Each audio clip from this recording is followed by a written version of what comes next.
How to find daily screen time settings on TikTok mobile. Hello guys, in today's video I'm gonna show you how to find daily screen time settings on TikTok mobile. First then open TikTok. Now click profile. Here in the top corner you will find these three lines, click on it. And now click settings and privacy, and here just scroll down. Here you will find digital well-being.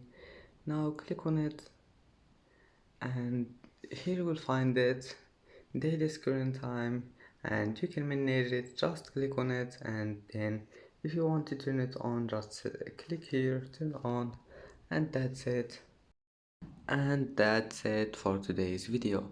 If you like this video, don't forget like and subscribe, and thank you for watching this video until the end, and see you in the next video.